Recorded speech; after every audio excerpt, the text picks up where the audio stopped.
안녕하세요. 이번에 선글라스예요?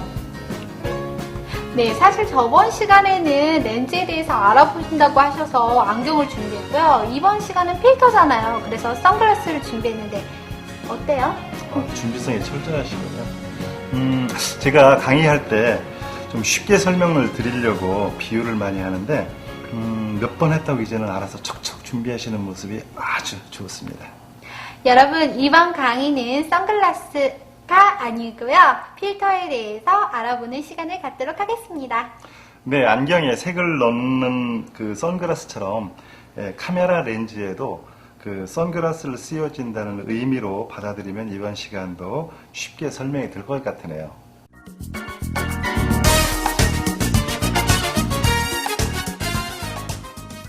필터의 종류와 특징에 대해서 알아보도록 하겠습니다. 필터는 렌즈 앞에 장착을 해서 부가적인 효과를 누릴 때 쓰는 도구를 얘기하는데요.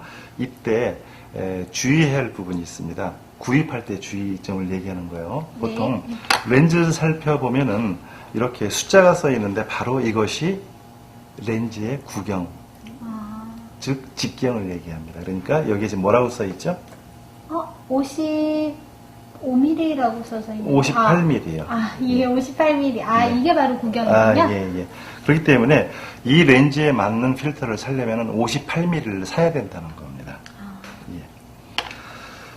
필터의 종류가 여러 종류 있지만 크게 보호용 필터가 있고 특수 효과용 필터가 있는데 보호용은 그야말로 우리 그냥 보안경처럼 이런 스카이라이트 필터 또는 UV 필터가 되겠고요. 특수한 효과를 위해서 이런 PL, 즉 편광 필터 또는 이런 ND 필터들이 있습니다. 자, 찬찬히 좀 살펴보도록 하겠습니다.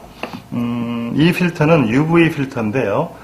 우리 화장품에 뭐 UV 차광지수 뭐 그런 것이 있죠. 네. 그런 것처럼 이 필터도 자외선, 기타 불필요한 광선을 제거해주는 역할을 함과 동시에 렌즈에 이물질이 묻지 않도록 보호용 역할을 동시에 해줍니다. 그래서 하나쯤은 끼워두는 것이 좋은데 의외로 필터는 고급품을 쓰는 것이 매우 중요합니다. 우리가 예를 들어서 유리가 좋지 않은 창문을 통해서 풍경을 본다면 그닥 좋지 않겠죠. 같은 맥락으로 이해하시면 되고요. 그 다음에 두 번째로 중요한 필터 중에 하나는 PL 필터, 이제 편광 필터인데요. 이거를 어떤 데 쓰시게 되냐면요. 쇼윈도우에 반사가 심하다든가 또는 물놀이를 갔을 때 좀 반사가 있다든가 또는 가을 하늘에 깊고 푸른 그 하늘을 표현할 때 이 편광 필터가 아주 주요하게 쓰입니다. 우리가 그 선글라스를 쓰면 눈부실 때 좀 많이 그 눈이 부드러워지잖아요. 네. 그런 것과 유사하게 생각하면 카메라에서 ND 필터라고 하는 것이 있는데요. 우리 눈과는 좀 다르지만 이 ND 필터는 빛의 양을 조절하는 기능을 가지고 있어서 예를 들어 치면 이렇게 쓰면 아주 효과적입니다. 계곡에 물이 흐르는 거를 저속 셔터를 쓰기 위해서 빛을 줄여줄 때 그러면은 계곡물이 폭포처럼 막 나오는 게 아니고 안개처럼 표현할 수 있다든가 뭐 그런 거죠. 이때 이제 ND 필터의 선택 기준이 있을 텐데요. 여기에 보시면 ND4, ND8 뭐 이런 것이 있습니다. 이게 바로 노출 배수를 의미하는 거죠. 그렇다면 ND8은 무슨 뜻일까요? 빛의 양을 8분의 1로 줄인 걸 말하는 건가요? 예, 제대로 이해하셨군요. 즉 밝은 빛을 더 줄여가기 위해서 ND4, ND8 이런 걸 쓰는데 그만큼 노출 배수가 줄어들기 때문에 아까 말씀드린 대로 폭포 같은 거를 표현한다든가 할 때 좋고 특히 인물 촬영을 할 때 아웃포커스를 시킬 수 있어서 요즘 그 디지털 유저들한테 인기가 좋은 아이템이기도 합니다. 이 필터는 크로스 필터 아닌가요? 촛불이나 뭐 물방울들 촬영할 때 반짝반짝거리게 하는 걸 제가 본 적이 있어요. 예, 맞습니다. 이거는 크로스 필터라고 하는데 자세히 보시면 이 필터면에 격자 무늬에 그 줄무늬가 있거든요. 이걸로 인해서 빛이 갈라지게 보여서 한강에 야경을 찍는다든가 할 때 그 가로등이 아주 날카롭게 갈라지는 현상을 가질 수 있습니다. 또 우리가 케이크 같은 거 자를 때 촛불이 예쁘게 갈라지는 특징들도 있고요. 그 다음에 요거는 그라데이션 필터라고 하는데요. 그라데이션, 즉 계조를 얘기하죠. 그래서 보시는 것처럼 한 면이 흰 면이 있는가 하면 밑에 면은 이렇게 세피아로 되어 있어서 톤이 점진적으로 달라지는 걸 볼 수 있습니다. 이 그라데이션 필터는 우리가 왜 풍경 같은 거 찍게 되면 땅은 어둡게 찍히고 하늘이 지나치게 밝게 찍히는 때가 있을 겁니다. 그럴 때 쓰면 효과적인 게서 노출이 이 아래와 위가 달라짐으로 해서 하늘과 땅이 고르게 표현되는 특징을 가지고 있습니다. 마지막으로 클로저 필터라고 있습니다. 제가 한번 보여드릴게요. 클로저 필터는 보통 이렇게 석장으로 구성이 되어 있습니다. 그래서 플러스 1, 플러스 2, 플러스 3 이런 식으로 이제 여기에 써 있는데요. 이거는 어떨 때 쓰는 거냐면 좀 더 클로즈업을 하고 싶을 때 그 정도 차이를 줄일 때 이 선택을 하게 됩니다. 이 클로즈업 필터는 마이크로 렌즈와는 달리 몸으로 직접 움직여야 되는 좀 단점이 있긴 한데 초보자들이 적은 금액으로 접사의 세계를 만끽해 보는데 아주 중요한 아이템이기도 합니다. 접사 배율이 높아질수록 초점 심도가, 즉 피사계 심도가 얕아지기 때문에 조리개를 많이 조여서 찍는 것이 한 가지 팁이 될 수 있겠고요. 좀 더 가능하다고 하면 삼각대를 쓰는 것을 적극 추천해 드립니다. 그래야 흔들리지 않고 샤프한 초점의 사진을 얻을 수 있거든요. 그렇다면 과도한 접사 촬영을 할 때에는 삼각대를 이용하는 게 훨씬 더 좋겠네요. 네. 상황에 따라 달라질 수 있겠지만 삼각대는 사실상 여러분들이 도외시할지는 모르겠는데 저같이 전문가들은 굉장히 중요한 아이템 중에 하나입니다. 렌즈에는 직경이 있고 그 직경에 알맞는 필터를 구입을 해야 된다고 말씀을 드렸는데요. 사실 렌즈가 많다 보면은 각각의 구경에 맞는 필터를 장만한다는 건 사실 쉽지 않거든요. 그래서 이때 해결할 수 있는 아이템이 업링 또는 다운링입니다. 그래서 예를 들자면 제가 77mm의 이런 편광 필터를 이런 번들 렌즈에 쓰고 싶다 할 때 쓰여지는 이 다운링에 대해서 한번 살펴보도록 할게요. 77mm 필터를 다운링에 끼웁니다. 끼운 다음에 여기에다가 다시 직경이 줄어든 이 링을 이렇게 끼우게 되면은 하나의 필터를 여러 가지 렌즈에 쓸 수 있는 기대 효과가 있다는 거죠. 정말 렌즈의 종류만큼이나 필터의 종류도 엄청 많네요. 여기서 조심할 것이 딱 한 가지가 있어요. 뭘까요? 즉, 넓은 필터를 작은 렌즈에 쓰는 건 괜찮지만 작은 필터를 넓은 렌즈로 가기에는 화각에 잘릴 수 있다는 가능성이 있다는 겁니다. 네, 여러분 이제 조금씩 배워가는 내용이 많아지는데요. 앞에서 배운 내용들 복습은 필수겠죠? 네. 자, 다음 시간에 뵙겠습니다.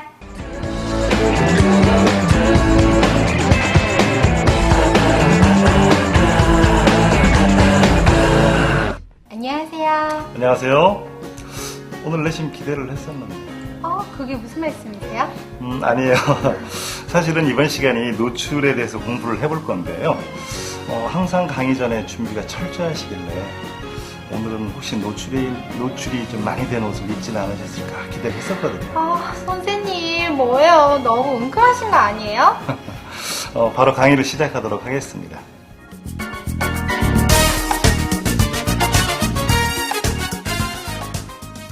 노출에 대해서 알아보도록 하겠습니다. 사진의 어원이 그리스어로 빛의 의미의 포스, 그리고 그린다는 의미의 그라포스의 합성어인 것처럼 사진은 포토그래피, 빛으로 그리는 그림이라고 정의할 수가 있어요. 여기서 보면 알 수 있듯이 빛이 사진에 굉장히 중요한 요소로 작용한다는 거죠. 그래서 노출에 대해서 우리가 한번 살펴보는 시간을 갖도록 하는 겁니다. 보통 사진에 있어서 노출은 셔터 스피드, 조리개, 또 감도 이 세 가지가 결정적으로 그 좌지우지가 되는 요소인데요. 그 중에서 셔터 스피드는 S로, 또 조리개는 A로 표시하는데 각각의 S와 A는 셔터 또 어퍼처의 A로 표시로 하게 됩니다.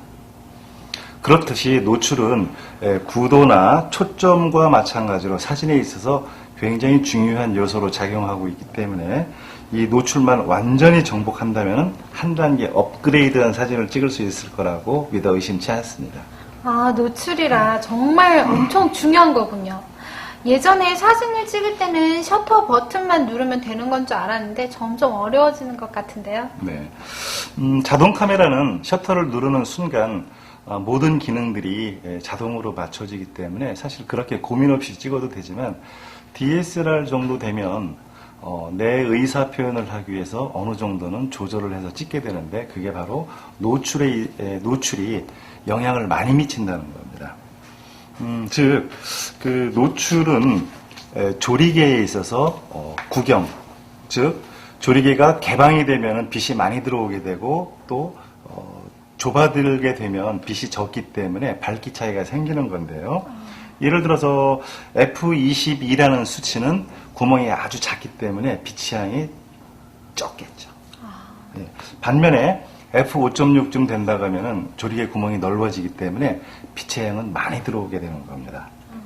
그래서 보통 어두운 데 가면은 빛을 좀 많이 받아들여야 되기 때문에 조리개가 넓어지는 거고요. 대낮에 날씨 좋은 날 찍게 되면은 조리개가 작아져서 빛을 적게 받아들이게 되는 구조로 되어 있습니다. 그렇기 때문에 빛의 양을 조절하는 것이 아까 조리개의 셔터 스피드 ISO라고 했는데 여기서 셔터 스피드인 그 S를 살펴보면은요. 1초를 60분의 1초를 나누었다고 해서 60분의 1초, 또 125분의 1초로 나누었다고 해서 125분의 1초 이렇게 표시를 많이 하게 되는데 선생님, 그런데요. 셔터 속도에 따라서 어떤 차이가 있나요? 네, 이 셔터 속도는 단순히 빛이 밝기만 조절하는 것 외에도 사진의 표현을 달리해주는 그 무엇이 있어요. 예를 들어 치면 막 뛰어가는 어린이를 찍을 때 셔터 스피드를 뭐 60분의 1초나 30분의 1초로 느리게 찍게 되면은 막 뛰어가는 동감 표현이 되겠고 또 1000분의 1초나 뭐 4000분의 1초로 찍으면은 아무리 빨리 떨어지는 수돗물도 한겨울에 찍은 것처럼 얼음덩어리처럼 찍힌다는 거예요. 그래서 셔터 스피드는 밝기도 조절하지만 우리가 찍는 피사체의 물체를 정지시키느냐 움직이게 하느냐에 따른 표현의 도구라고 생각하시면 됩니다.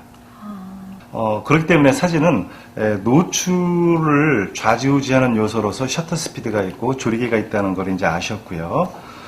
여기에서 사진이 밝은 것들은 노출 오버가 됐다고 얘기하는 거고요. 오버. 네. 또 사진이 껌껌하다가 하면 노출이 부족한 거, 노출이 언더되었다는 표현을 합니다. 그래서 정확한 노출값을 선정해서 쓰는 것은 아마 초보 단계에서는 매뉴얼 기능에서는 좀 어렵다고 볼 수 있고요. 여러분들이 자동 모드를 사용하시면 그 어려움이 쉽게 해결될 수 있다고 봅니다. 선생님, 그런데요. 저 같은 경우에는 노출 가다로 나온 사진을 보면 피부가 더 뽀얗고 예뻐 보이던데 어떻게 된 건가요, 그건? 언뜻 보면 피부가 하얗게 나와서 굉장히 좀 멋스러운 것 같지만 네. 사진을 제대로 찍는 사람들 입장에서 보면 별로 인정하고 싶지 않은 거거든요. 왜냐면 하이라이트와 섀도우라고 하는 전체 영역이 고루 좀 담겨 있어야 되는데 그냥 뭐 하얗게만 나오면 이건 그림도 아니고 사진도 아닌 그런 절름발이가 되기 때문에 그닥 권장할 만한 사항은 못 됩니다.